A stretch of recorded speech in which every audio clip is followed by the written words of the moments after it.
کشتہ عشق رسول، فنا فی الرسول، ترجمان رسالت، رمز شناسۂ مصطفیٰ، خلیفہ اول بلا فصل، بعد از انبیاء و رسل، اس امت میں سب سے افضل ترین ہستی محبوب خدا، محبوب رسول، محب خدا، محب رسول، محسن امت مصطفیٰ، مبلغ اول، اسلام لانے میں اول، اسلام کی خیر خواہی کرنے میں اول، حضور کی ظاہری حیات طیبہ میں قدم قدم آپ کے ساتھ رہنے میں اول، وصال کے بعد بھی مزار پر انوار میں کریم آقا سے ملاقات کرنے میں اول، مزار پر انوار سے اٹھ کر عالم محشر میں حضور کی معیت حاصل کرنے میں بھی اول، سیدنا ابو بکر صدیق رضی اللہ تعالی عنہ کی ذات گرامی کا آج ذکر خیر کریں گے۔ عرب کی تپتی ہوئی ریت میں ایک ظالم شخص حضرت بلال رضی اللہ تعالی عنہ کو لٹا کر اسے مار رہا ہے اور اسے کہہ رہا ہے کہ محمد عربی کا کلمہ چھوڑ دو، لیکن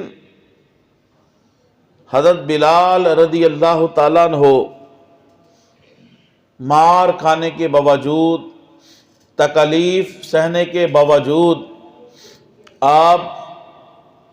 احد احد کا نعرہ بلند کرتے ہیں اور رسالت مصطفیٰ صلی اللہ علیہ وسلم کی گواہی دیتے ہیں اور پھر بے ہوش ہو جاتے ہیں، پھر مار کھاتے ہیں، پھر اللہ کی وحدانیت اور رسالت مصطفیٰ صلی اللہ علیہ وسلم کی گواہی دیتے ہیں، اقرار کرتے ہیں، پھر بے ہوش ہو جاتے ہیں۔ امام الانبیاء والمرسلین، خاتم النبیین، شفیع مجرماں، پیارے نبی صلی اللہ علیہ وسلم قریب سے گزرتے ہیں، اپنے اس غلام کا یہ حال دیکھ کر غم زدہ ہوتے ہیں اور اپنے صحابہ میں آ کر اس غم کی کیفیت کو بیان کرتے ہیں۔ صحابہ اکرام رضوان اللہ علیہ مجمعین جو حضور کے ابرو کے اشارے کے منتظر رہتے، باوجود اس کے تمام صحابہ اکرام رضوان اللہ علیہ مجمعین میں اگر کوئی حضور کے مزاج کو، حضور کی مرضی کو سب سے زیادہ اور صحیح سمجھتا تھا، وہ ایک ہی ذات تھی، وہ ذات ابو بکر تھی۔ ابو بکر سمجھ گئے حضور چاہتے ہیں کہ بلال کو امیہ بن خلف سے آزاد کروایا جائے۔ وہ شخص جس کی زندگی کا ہر سانس دین مصطفیٰ کے لیے وقف تھا، وہ شخص جس کے جسم کے خون کا ایک ایک قطرہ در مصطفیٰ پہ قربان تھا اور دین اسلام کے پودے کی آبیاری کے لیے وقف تھا، اٹھے اور امیہ بن خلف سے بلال کو منہ مانگی قیمت دے کے خریدا اور خرید کر آزاد کر دیا۔ لوگوں میں چہمگائیاں ہونا شروع ہو گئی۔ ابو بکر جیسا دانا آدمی اور زیرک اور چالاک اور سمجھدار تاجر یہ گھاٹے کا سودا کیسے کر سکتا ہے؟ بلال رنگ کے کالے ہونٹوں کے موٹے اور مارکیٹ ویلیو نہیں انسان بکتے تھے، یہ کیسا سودا کر دیا؟ الٹی ہی چال چلتے ہیں دیوان گانے عشق، آنکھیں بند کرتے ہیں دیدار کے لیے۔ تو سیدنا ابوبکر صدیق رضی اللہ تعالی عنہ نے جب بلال کو آزاد کروایا، لوگوں نے باتیں کرنا شروع کر دی کہ شاید زمانہ ماضی میں بلال کا ابو بکر پہ کوئی احسان ہوگا، تو حضرت ابو بکر رضی اللہ تعالی عنہ نے اس احسان کا بدلہ اتارنے کے لیے بلال کو منہ مانگی قیمت دے کر خریدا، مارکیٹ ویلیو کے خلاف خریدا اور پھر خرید کر اسے آزاد کر دیا۔ اب باتیں اور اعتراض، سوالات، توہمات لوگ ابو بکر پہ کر رہے ہیں، لیکن جواب ابو بکر نے نہیں دیا، بلکہ ابو بکر کے اور میرے رب نے قرآن کے اندر اس کا جواب دیا۔ اللہ پاک نے قرآن مجید کی آیات حضرت ابو بکر کے حق میں شان میں نازل کی، وَسَيُجَنَّبُهَا الْأَتْقَى الَّذِي يُؤْتِي مَالَهُ يَتَزَكَّى وَمَا لِأَحَدٍ عِندَهُ مِن نِعْمَةٍ تُجْزَى إِلَّا ابْتِغَاءَ وَجْهِ رَبِّهِ الْأَعْلَى، جس کا ترجمہ یہ ہے، یہ وہ لوگ ہیں جو اپنے مال کو ستھرا کرنے کے لیے، اپنے مال کو پاکیزہ کرنے کے لیے رب کی رضا شامل حال رکھتے ہیں۔ ان کا ہر کام، ہر سانس، ہر قدم اٹھتا ہے تو اللہ کی رضا کے لیے۔ ابو بکر نے بلال کو آزاد اس لیے نہیں کروایا کہ زمانہ ماضی میں ابو بکر کے اوپر بلال کا کوئی احسان ہے۔ اللہ نے فرمایا ابو بکر کے اوپر کسی کا کوئی احسان نہیں، ابو بکر نے یہ عمل کیا ہے تو فقط اللہ کی رضا کے لیے کیا ہے، اللہ کی رضا کے لیے کیا ہے۔ تو یہ شان ابو بکر ہے کہ جن کی تعریف اور توصیف میں اور جن کے شان میں اللہ اپنا قرآن نازل فرماتا ہے، یہ ابو بکر ہیں۔ کون ابو بکر رضی اللہ تعالی عنہ؟ اسلام کے مبلغ اول، ابھی کچھ لوگ ہی اسلام لائے تھے۔ حضرت ابو بکر رضی اللہ تعالیٰ عنہ جن کی زندگی کا سب کچھ دین اسلام اور حضور کے قدمین کے اوپر قربان تھا، حضور صلی اللہ علیہ وسلم کی بارگاہ میں حاضر ہوئے، یا رسول اللہ اجازت دیں میں حرم میں جا کر علی اعلان اللہ کی وحدانیت اور آپ کی رسالت کا اقرار کروں۔ حضور نے کہا ابو بکر بھی ٹھہریے، ابھی لوگ تھوڑے ہیں، کفار کا غلبہ ہے، لیکن اسلام کے سچے دائی، مخلص دائی اسلام، مبلغ اول آپ نے اصرار کیا تو آپ کو اجازت ملی، آپ حرم میں آتے ہیں۔ یہ وہ دور تھا کہ جب بت پرستی عروج پہ تھی، کفار و مشرکین غالب تھے۔ آپ نے حرم میں آ کے جو ہی اللہ کی وحدانیت، ایک خدا کی عبادت کرنے کا اعلان کیا اور رسول کریم صلی اللہ علیہ وسلم کی اللہ کے آخری نبی ہونے کا، رسول ہونے کا اقرار کیا، تبلیغ کی، گواہی دی، تو لوگ آپ پہ ٹوٹ پڑے، آپ کو اتنا مارا۔ اگر آپ کتابوں کو اٹھا کے دیکھیں تو ابو بکر کو کفار و مشرکین فقط یہ سمجھ کے چھوڑ گئے کہ آپ اس دنیا سے رخصت ہو گئے ہیں اور آپ کی روح قفس انصری سے پرواز کر گئی ہے، آپ کو مردہ سمجھ کے چھوڑ گئے۔ آپ کے اہل خانہ اور آپ کے خاندان والے، گرچہ ابھی وہ بھی کافر تھے، لیکن رشتہ داری کی وجہ سے وہ آپ کے قریب آئے، دیکھا کہ سانسیں ابھی چل رہی ہیں، آپ کے پاس بیٹھے رہے۔ بڑی دیر بعد جب ہوش آیا تو آپ کے اہل خانہ نے اس امید سے کان ابو بکر کی ہونٹوں کے قریب لائے کہ اب اتنی مار کھانے کے باوجود، دوبارہ زندگی ملنے کے بعد ابو بکر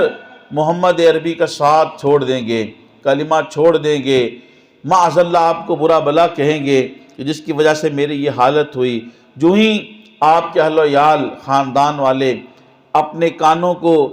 ابو بکر کی ہونٹوں کے قریب لاتے ہیں تو ہوش آتے ہی کشتہ عشق رسول، فنا فر رسول، رم شناسہ مصطفیٰ، ترجمان رسالت،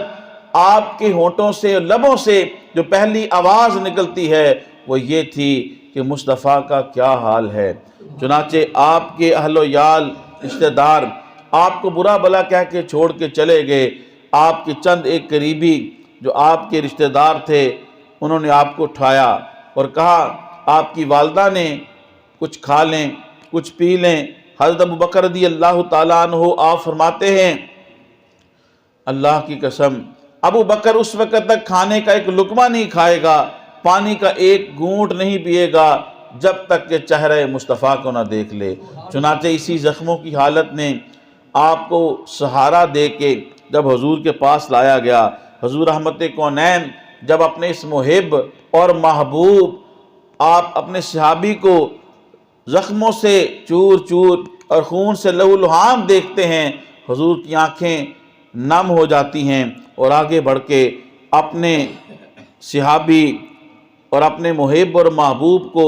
اپنے سینہ رسالت سے لگا لیتے ہیں۔ یہ تھے ابو بکر صدیق رضی اللہ تعالی عنہ۔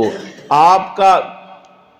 نام عبداللہ بن عثمان بن عامر تھا اور آپ کی والدہ کا نام طبرانی اور معجم میں ہے ام الخیر سلمہ تھا۔ آپ کا ایک لقب تھا عتیق۔ چنانچہ ام المومنین حضرت عائشہ رضی اللہ تعالیٰ عنہ سے روایت ہے تو آپ کا لقب عتیق جو کہا جاتا اس کی ایک وجہ یہ تھی کہ آپ انتہائی خوب روح اور خوبصورت تھے، اس وجہ سے آپ کا نام اور لقب جو ہے وہ عتیق پڑا۔ آپ رضی اللہ تعالیٰ عنہ کی یہ شان ہے کہ حضرت موسیٰ بن عقبہ روایت کرتے ہیں ہم کسی ایسے 4 افراد کو نہیں جانتے کہ جو خود بھی مسلمان تھے، ان کا والد بھی مسلمان تھا، ان کا بیٹا بھی مسلمان تھا اور ان کا پوتا بھی مسلمان تھا۔ چنانچہ سیدنا ابو بکر صدیق رضی اللہ عنہ کے والد ابو قحافہ بھی اسلام لائے اور شرف صحابیت انہیں حاصل ہوا، شرف صحابیت انہیں حاصل ہوا۔ اصل امتیازی شان یہ تھی کہ 4 بندے اکٹھے ایسے کہ شرف اسلام بھی ہوا حاصل اور شرف صحابیت بھی حاصل ہوا۔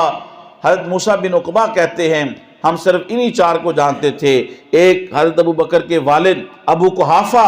اسلام کی دولت بھی حاصل ہوئی، شرف صحابیت بھی حاصل ہوا۔ خود حضرت ابو بکر شرف اسلام بھی حاصل ہوا اور صحابیت کا مقام بھی پایا، اور عبد الرحمن بن ابو بکر حضرت ابو بکر کے بیٹے یہ بھی اسلام قبول کیا اور شرف صحابیت بھی حاصل کیا، اور پھر ان کے آگے بیٹے ابو عتیق محمد بن عبد الرحمن، ان کو اسلام کی دولت قبول کرنے کا اور شرف صحابیت پانے کا انہیں مقام حاصل ہوا۔ اسلام لانے میں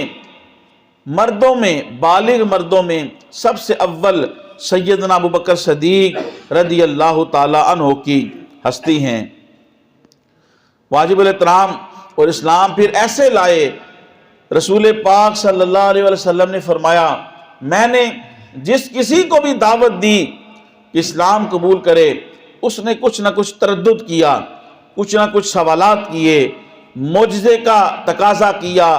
لیکن امت میں فقط ایک ہستی ہے، پیارے نبی صلی اللہ علیہ وسلم نے فرمایا جنہیں میں نے اسلام قبول کیا انہوں نے بغیر کسی ہچکچاہٹ کے اور بغیر کسی تامل کے اور بغیر کسی تردد کے فوراً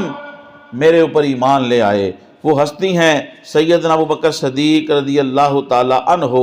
پیارے نبی صلی اللہ علیہ وسلم نے ارشاد فرمایا، ابو بکر کو دیکھا تو آپ صلی اللہ علیہ وسلم نے فرمایا انت عتیق اللہ من النار،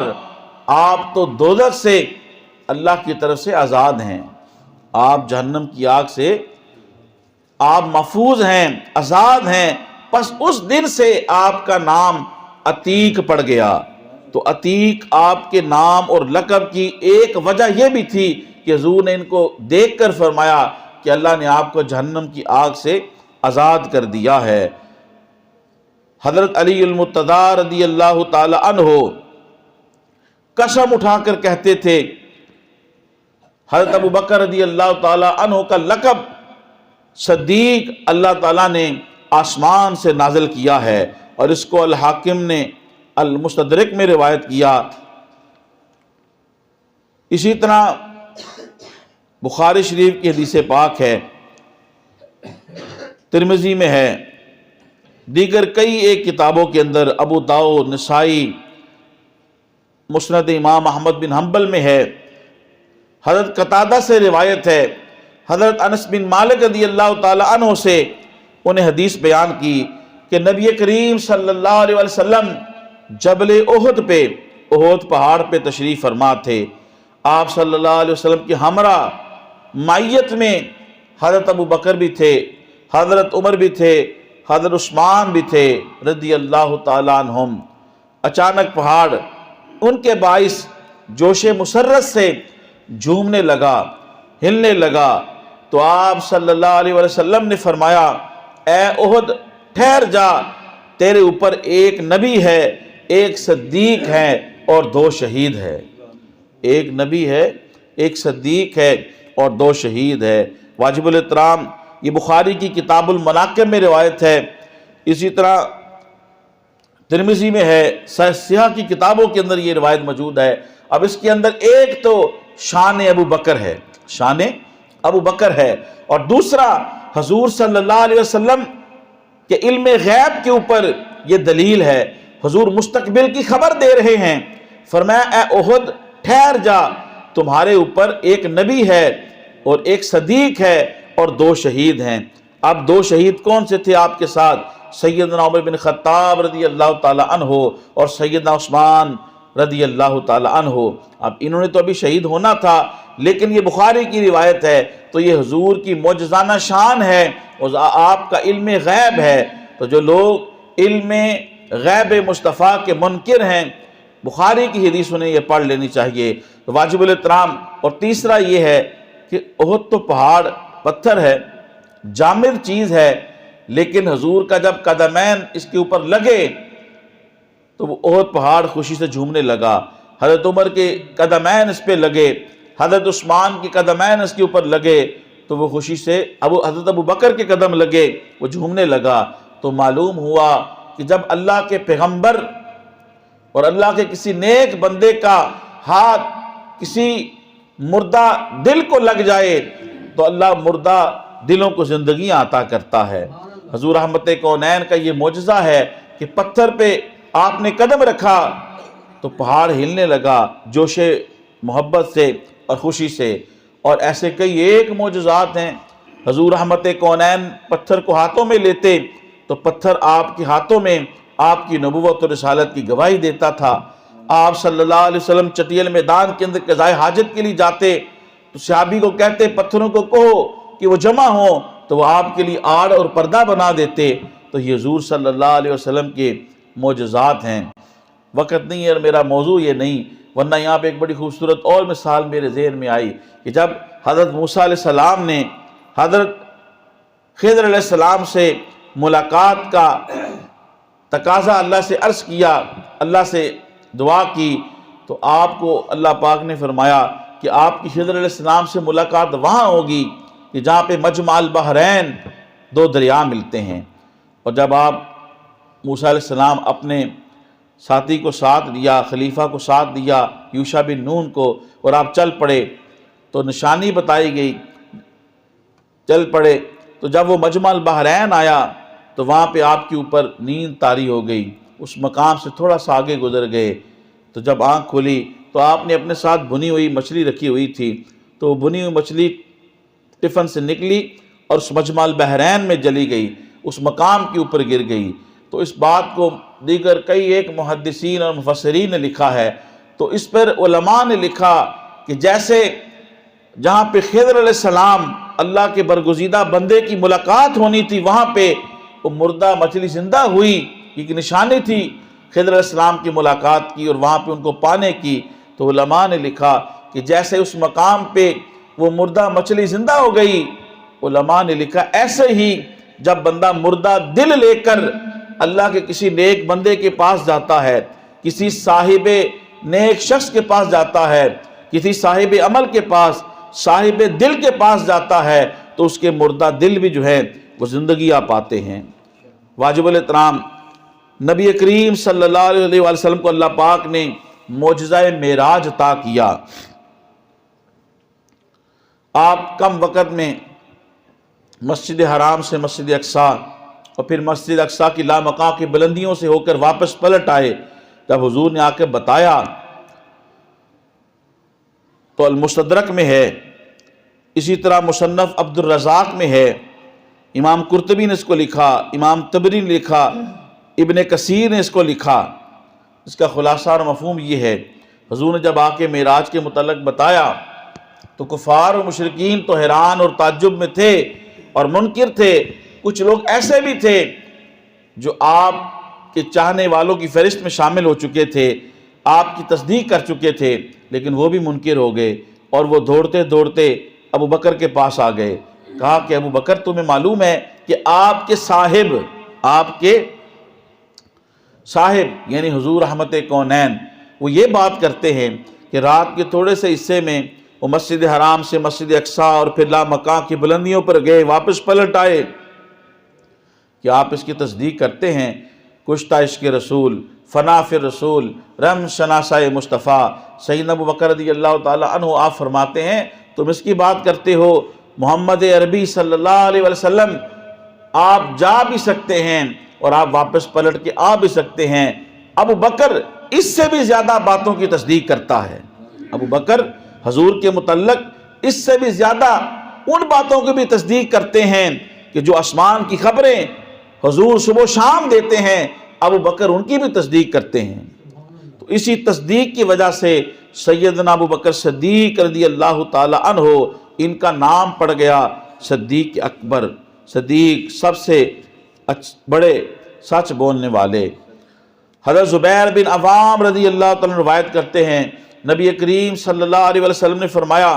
اے اللہ تو نے ابو بکر کو غار میں میرا رفیق بنایا تھا، پس میں اسے جنت میں اپنا رفیق بناتا ہوں۔ تو دنیا میں بھی حضور کے رفیق رہے، قدم قدم حضور کے ساتھ رہے، قبر میں بھی حضور کے ساتھ آرام فرما ہیں اور جنت میں بھی حضور کی معیت حاصل ہوگی۔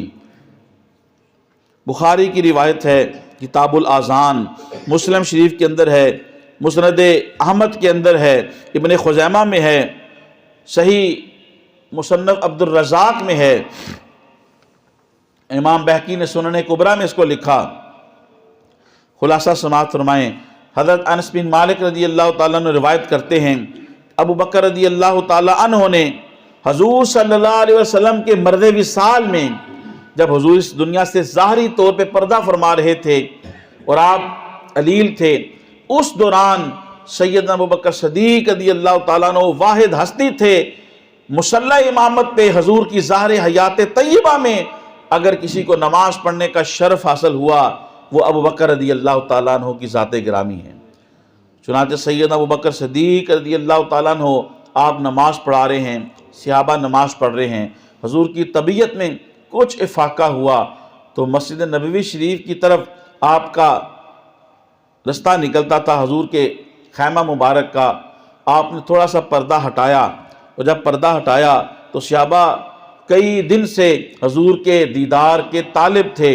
صحابہ کہتے ہیں جب حضور نے اپنا چہرہ پر انوار باہر نکالا تو حضور کا چہرہ انور ہمیں ایسے معلوم ہوا کہ جیسے کھلا ہوا قرآن ہے، جیسے کھلا ہوا قرآن ہے۔ پھر حضور تبسم فرمایا، ہنسنے لگے، مسکرانے لگے، خوش ہوئے کہ امت نماز پڑھ رہی ہے اور ابو بکر جماعت کروا رہے ہیں۔ سیدنا ابو بکر حدیث پاک کے اندر آتا ہے، صحابہ کہتے ہیں ہمیں حضور صلی اللہ علیہ وسلم کے دیدار کی اتنی خوشی ہوئی، قریب تھا کہ ہم اپنی نمازوں کو توڑ دیتے۔ ہم نے اپنی نمازوں کو توڑنے کا ارادہ کر لیا۔ ابو بکر رضی اللہ تعالیٰ عنہ ایڑیوں کے بل پیچھے ہٹنا شروع ہو گئے تاکہ صف میں شامل ہو جائیں اور یہ گمان کیا کہ حضور صلی اللہ علیہ وسلم نماز کے لیے گھر سے باہر تشریف لانے والے ہیں۔ حضور صلی اللہ علیہ وسلم نے اشارہ فرمایا تم لوگ اپنی نماز کو مکمل کرو اور پردہ نیچے سرکا دیا، اور پھر آپ صلی اللہ علیہ وسلم کا اسی دن وصال مبارک ہو گیا۔ اب اس کے اندر سیدنا ابو بکر رضی اللہ تعالیٰ عنہ کی شان ہے کہ حضور کی ظاہر طیبہ میں مصلی امامت اور مصلی رسول پہ تمام صحابہ کرام جو اس وقت موجود تھے، جلیل القدر صحابہ کرام کی موجودگی میں اگر کسی کو مصلی امامت اور مصلی رسول پہ کھڑے ہونے کا شرف حاصل ہوا تو وہ فقط سیدنا ابو بکر صدیق رضی اللہ تعالیٰ عنہ ہیں۔ اور دوسرا،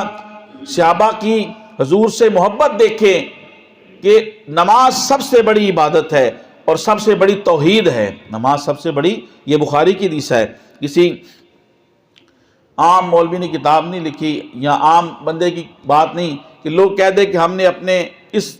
عقیدے کی وجہ سے یہ بات بنائی ہے۔ بخاری کی حدیث پاک کتاب الاذان میں، اور بخاری کے ایک مقام میں نہیں کئی ایک مقامات میں ہے، مسلم شریف میں ہے اور دیگر کتابوں کا میں نے حوالہ دیا۔ اس کا اندر یہ موجود ہے کہ جب صحابہ نے دیکھا کہ حضور اپنے پردے کو سرکا کے دیکھ رہے ہیں اور شاید حضور تشریف لانے والے ہیں، تو صحابہ کہتے ہیں قریب تھا کہ ہم اپنی نمازوں کو توڑ لیتے۔ اب آپ یہاں پہ دیکھیں، آپ نماز پڑھ رہے ہوں، چہرہ قبلہ شریف کی طرف ہوتا ہے، تو حضور کا جو خیمہ مبارک تھا وہ تو ایک طرف تھا، تو اس کا مطلب یہ ہے کہ صحابہ نماز پڑھ رہے تھے اور صحابہ کی گردنیں گھومی اور ان کی آنکھیں چہرہ مصطفیٰ کی طرف تھیں، ان کی آنکھیں چہرہ مصطفیٰ کی طرف تھیں۔ اور حدیث کے الفاظ ہیں، خود صحابہ کہتے ہیں ارادہ کیا کہ ہم نماز توڑ دیں، اور خود سیدنا ابو بکر رضی اللہ تعالی عنہ خلیفہ اول بلا فصل آپ